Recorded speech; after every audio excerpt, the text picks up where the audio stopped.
Salve a tutti, l'approfondimento di oggi è dedicato alla regata storica. Mancano ormai pochissime ore a questa grande manifestazione. Abbiamo con noi Piero Rosa Salva, ha molte novità, in particolare quali sono quelle di quest'anno? Ma le novità, ovviamente, buongiorno intanto a tutti gli telespettatori e grazie.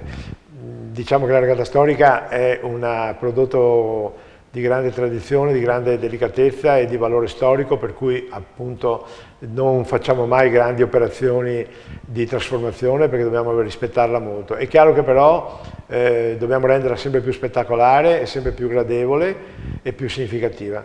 In questo senso nel corso di questi ultimi anni è stato fatto un grosso lavoro sul programma della regata.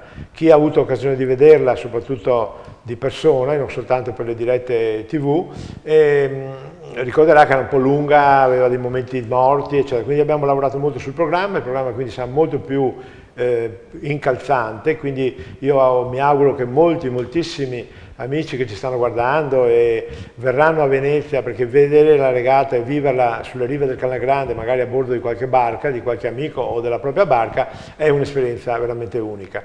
La regata si svolge appunto nella domenica, nel pomeriggio della prima domenica di settembre di tutti gli anni. In questo caso cade il 7 settembre, dalle 16 in poi, e avrà un incalzare di regate, ma soprattutto avrà l'apertura con quello straordinario corteo storico di imbarcazioni tradizionali con tutti i vogatori in costume, un patrimonio che l'amministrazione comunale gestisce e custodisce con molta cura e che viene appunto esibito in alcune rare circostanze, in particolare con la regata storica. Vi saranno poi le barche delle associazioni remiere. Le associazioni remiere saranno moltissime decine di barche, ogni associazione remiera, che poi rappresenta la linfa vitale di questo movimento della voga alla veneta, porteranno la loro ammiraglia appunto in corteo, e sono barche affascinanti, come avremo già visto, barche anche come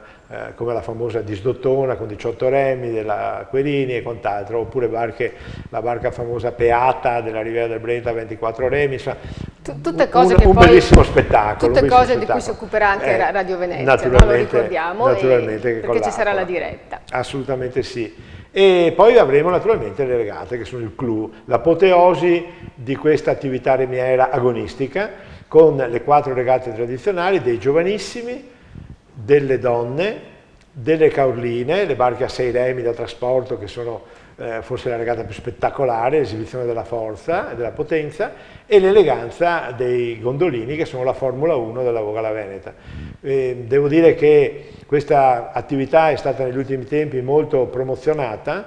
Noi abbiamo lavorato molto sulla valorizzazione dei protagonisti, che sono raccolti in un'associazione, l'Associazione Regatanti, che voglio qui pubblicamente ringraziare per la collaborazione che ci ha dato, e devo dire che ultimamente questi protagonisti sono un po' usciti solo dalla loro barca e hanno accettato di vivere un po' la città, di mettersi in relazione con le istituzioni, con il mondo dello sport. Ecco, a proposito, e questo è molto positivo. Ecco, a proposito di mettersi in relazione con la città, anche i premi stessi di quest'anno, no? In qualche modo collegano la manifestazione con il mondo della voga e la città. Sì, è un'operazione che è nata lo scorso anno, quando l'amministrazione comunale ci ha incaricato di gestire il marketing delle regate, cosa che prima non facevamo, e effettivamente oltre ai montepremi cospicuo, significativo, che il Comune mette a disposizione da sempre e che è parametrato alle regate e parametrato alle classifiche, invece a noi è stato il compito di trovare delle risorse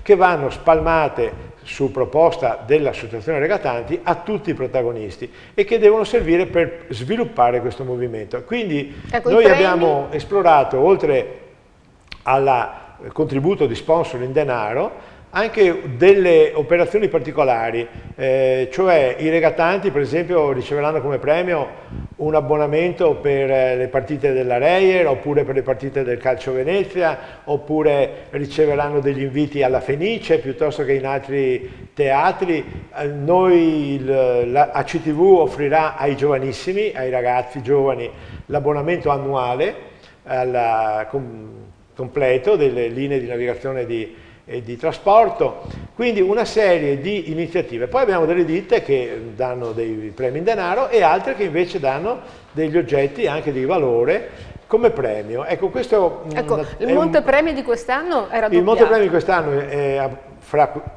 sommando appunto premi in denaro e premi in natura, chiamiamolo, è di circa 110.000 euro, una cifra cospicua, con i tempi che corrono particolarmente cospicua, ed è superiore a quella dell'anno scorso di circa il 10%, ma è circa il doppio di quella che era negli anni precedenti a questa operazione di marketing. Ecco, da quando a Vela è stato affidato l'incarico della grande squadra di Vela. È il nostro dovere, noi siamo abbastanza contenti perché, ripeto, lo scenario economico generale è molto molto difficile e in un periodo come questo trovare risorse dedicate a questa disciplina, che è molto bella ma è anche molto particolare, non è stato facile. No, certo, ringraziamo dunque Piero Rosa Salva, ma anche tutti i suoi collaboratori, che sono davvero molti, in questo momento stanno lavorando tantissimo in previsione della regata storica, e non solo quella manifestazione, ma stanno davvero dando moltissimo alla città. E facciamo un appello a tutti a venire. Venite a Venezia domenica pomeriggio. Grazie Piero Rosa Salva.